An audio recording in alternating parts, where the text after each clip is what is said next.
রাজধানীর এভারকেয়ার হাসপাতালে মাকে দেখে রাতে গুলশানের বাসায় ওঠেন তারেক রহমান। আজ জুমার নামাজের পর প্রথমে রাজধানীর শেরে বাংলা নগরে বাবা শহীদ রাষ্ট্রপতি জিয়াউর রহমানের কবর জিয়ারত করবেন বিএনপির ভারপ্রাপ্ত চেয়ারম্যান। সেখান থেকে যাবেন সাভারের জাতীয় স্মৃতিসৌধে মুক্তিযুদ্ধের বীর শহীদদের প্রতি শ্রদ্ধা জানাতে। এ নিয়ে আরও জানাতে গুলশান থেকে যুক্ত হচ্ছেন সহকর্মী হাসিব পান্থ। হাসিব, দেশে ফেরার দ্বিতীয় দিনে তারেক রহমানের কর্মসূচি সম্পর্কে জানাবেন। কৌরি, আপনি যেমনটি বলছিলেন, সম্ভবত আজ তার দ্বিতীয় দিন। প্রায় 17 বছর পর কিন্তু তিনি দেশে ফিরেছেন। অর্থাৎ দ্বিতীয় দিনের কর্মসূচি হিসেবে কিন্তু বিগত কয়েকদিন আগেই বিএনপির কেন্দ্রীয় কার্যালয় থেকে জানানো হয়েছিল যে তিনি আজ দ্বিতীয় দিনে, বিশেষ করে জুম্মার নামাজের পরবর্তীতে তিনি তার বাবার কবর জিয়ারত করতে যাবেন শেরেবাংলা নগর। এর পরবর্তীতে তিনি কিন্তু শহীদদের স্মরণে, মহান মুক্তিযুদ্ধে যারা শহীদ হয়েছেন তাদের স্মরণে যাবেন জাতীয় স্মৃতিসৌধে।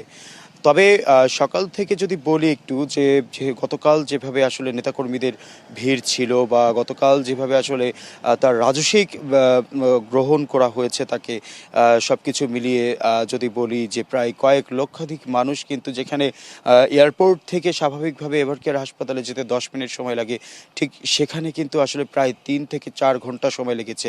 সবকিছু মিলিয়ে যদি বলি যে এই এত নেতাকর্মীদের ভিড়ে কিন্তু তিনি রাতে এভারকেয়ার হাসপাতালে তার শয্যাশয়ী মাকে দেখে পরবর্তীতে কিন্তু তিনি তার বাসভবনে আসেন, এবং আজ আসার পরবর্তীতে কিন্তু আজ দ্বিতীয় দিনে, অর্থাৎ শুক্রবার দিন, তার কর্মসূচি বলতে আসলে তিনি দুপুরে জুমার নামাজ পড়বেন।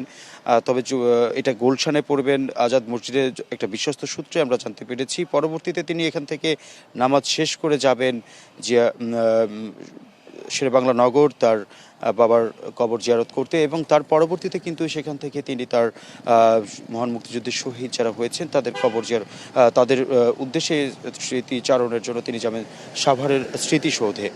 নতুন এবং ফিরে আসা গ্রাহকদের জন্য নগদে চলছে ক্যাশব্যাক সহ প্রতিদিন হাজারো উপহার জেতার সুযোগ। হবে আশা আর ফেরা, সারপ্রাইজ সেরা। তবে নিরাপত্তার কথা যদি বলি করি, বিশেষ করে গতকাল থেকে কিন্তু আসলে তাকে বিশেষ নিরাপত্তার বলয় দেওয়া হয়েছে। বিশেষ নিরাপত্তার বলয়ে কিন্তু বেষ্টনী দেওয়া হয়েছে, এবং সব কিছু মিলিয়ে তার বাসভবনে কিন্তু গতকাল রাত থেকেই পুলিশ, বিজিবি থেকে শুরু করে সকলেই কিন্তু বিশেষ নিরাপত্তার মধ্যেই তাকে রাখা হয়েছে। তবে যদি কোনো পরবর্তী আপডেট পাই, কিংবা তিনি যদি আর কোনো কর্মসূচি যদি আজ ঘোষণা হয়ে থাকে, সেটি অবশ্যই আপনার মাধ্যমে জানিয়ে দিব। করি হাসিব, ধন্যবাদ আপনাকে।